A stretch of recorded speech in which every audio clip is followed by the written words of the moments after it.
Long मार्च से मुतालिक धमकियों पर शेख रशीद ने राना सना को खबरदार कर दिया। कहा, इस्लामाबाद किसी के बाप की जागीर नहीं, लॉन्ग मार्च पुरअमन होगा। राना सनाउल्लाह याद रखें, तशद्दुद का रास्ता इख्तियार किया तो भागने की जगह नहीं मिलेगी।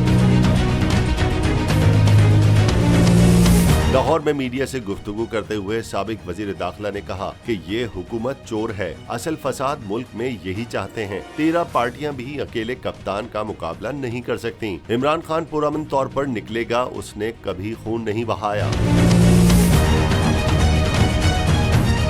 सरबराह अवामी मुस्लिम लीग ने अपने ट्विटर पैगाम में कहा कि आज इमरान खान लिबर्टी चौक से सियासत के आखिरी 5 ओवर कराने जा रहा है। मैं खुद भी लिबर्टी चौक जाऊंगा। जुमे को लॉन्ग मार्च रावलपिंडी पहुंचेगा। मेरी दुआ है कि लॉन्ग मार्च अमनो अमान, आइन और कानून के मुताबिक अपने मकासद हासिल कर ले। हुक्मरान जो इंतशार और खल्फशार का खौफ फैला रहे हैं, वो शर्मिंदा ताबीर होगा।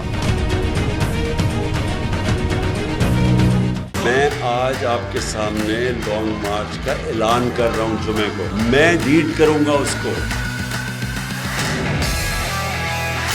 कप्तान का हकीकी आजादी मार्च। उन्होंने कंटेनर रखे तो हटा दोगे।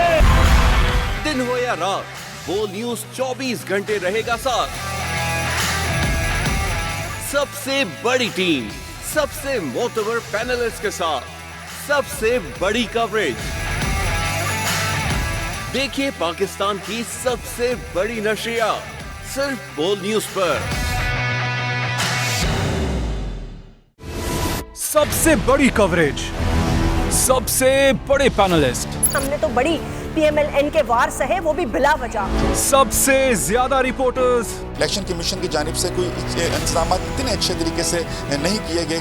बोल की रिवायत, सबसे पहला नतीजा। अहम खबर है, बहावल नगर भी कप्तान का PTI कामयाब, मुकम्मल गैर हतमी गैर सरकारी नतीजा सिर्फ बोल न्यूज पर। लम्हा बा लम्हा इलेक्शन की खबर सिर्फ बोल पर। सब्सक्राइब करें और बेल दबाएं ताकि कोई खबर रह न जाए।